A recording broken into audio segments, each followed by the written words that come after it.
First விஷயம். நம்பிக்கை எனக்கும் உங்களுக்கும் இல்லை என்றால், விசுவாசம் எனக்கும் உங்களுக்கும் இல்லை என்றால், இறுதி வரையிலும் கடவுள் யார் என்று உணர்ந்து கொள்ள முடியாமல் போய்விடும். நம்பிக்கை இருந்தா தானே கடவுளை தேட தோணும். நம்பிக்கை இல்லைனாக்க கடவுளை எப்படி தேட தோணும்? கடைசி வரைக்கும் கடவுளை உணர்ந்து கொள்ள முடியாது. நான் ஒரு அனுபவம் சொல்றேன் உங்களுக்கு. ஒரு சில ஆண்டுகளுக்கு, ஒரு 5-6 ஆண்டுகளுக்கு முன் பெங்களூர்ல ஒரு தியான மையத்தில் நான் தியானத்துக்கு போனேன். 5 நாள் உள்ளிருப்பு தியானம், பொதுமக்களுக்கான தியானம். நான் ஃபாதர் மாதிரி போகவில்லை, சாதாரண ட்ரெஸ்ஸில் போய் பதிவு செய்து எனக்கு ஒரு ரூம் கொடுத்தாங்க. அந்த ரூமுக்கு நான் போனேன். அந்த ரூமில் 2 வாலிப பசங்க இருக்கிறாங்க, 3 பேரு. அவங்களுக்கு நான் ஃபாதர்னு தெரியாது. அவங்க கூட ஒரு கட்டில் நான் படுத்துட்டேன் அந்த ரூமில். தியானம் என்பதனால் நான் யாருக்கிட்டும் பேசவே இல்லை. ஃபுல் சைலண்ட் கீப் அப் பண்ணேன். இவங்க 2 பேரும் ஒரே பேச்சு. அவங்க சொல்றாங்க, யாரப்ப இந்த ஆளு, சிரிக்கவே மாட்டேங்கிறாரு, பேசவே மாட்டேங்கிறாரு, விஷ் கூட பண்ண மாட்டேங்கிறாரு, ஏதோ பயங்கரமா பாதிக்கப்பட்டு வந்தாரு மாதிரி தெரியுது, பாவம் படுக்கிறாரு பாரு அப்படின்னு சொல்லி என்னை பத்தி கமெண்ட் அடிச்சுட்டு இருக்கிறாங்க. 5 நாள் தியானம் முடிஞ்சிச்சு. நான் தியான மையத்திலிருந்து திரும்பி வர நேரம் பேக் எடுத்து வெளியே வர்றேன்.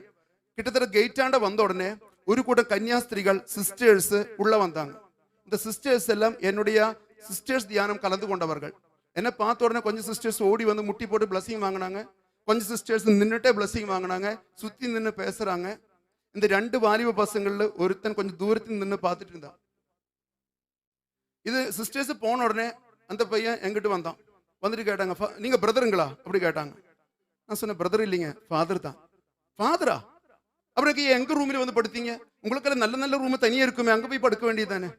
இல்லைங்க, எங்க இருந்தாலும் தியானம் பண்ண போகுது இல்ல, நான் வந்து படுத்தேன். நான் ஃபாதரை காமிக்கவே இல்லை அப்படின்னு. நீங்க எங்க இருந்து வர்றீங்க? நான் தர்மபுரி இருந்து வரேன். தர்மபுரியா?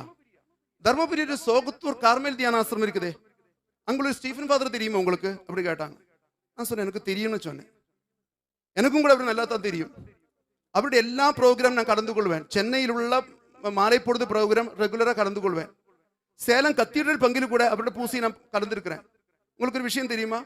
அந்த ஃபாதரோட ஃப்ரெண்டு கிட்ட, அவர் எனக்கு தெரிஞ்ச ஃப்ரெண்டு, நான் அவர்கிட்ட ஃபாதரை பார்ப்பதற்கு ஒரு அப்பாயின்மெண்ட் கேட்டிருக்கிறேன். ஸ்டீஃபன் ஃபாதரை பார்ப்பதற்கு ஒரு அப்பாயின்மெண்ட் கேட்டிருக்கிறேன். அப்படிங்களா அப்படின்னு நான் கேட்டேன்.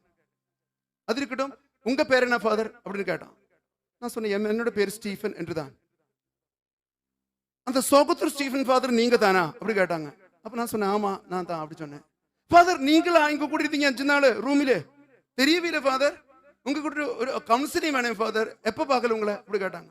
நான் சொன்னேன், கிளம்புறதுக்கு நேரம் ஆச்சு, கண்டிப்பா நம்ம 2 பேரும் சந்திப்போம், நீ ஒரு நாளைக்கு வா, நான் உன்னை சந்திக்கிறேன்னு சொல்லி நான் கிளம்பி போயிட்டேன்.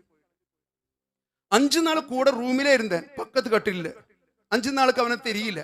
5 நாள் கழிச்சு நான் போன பிறகு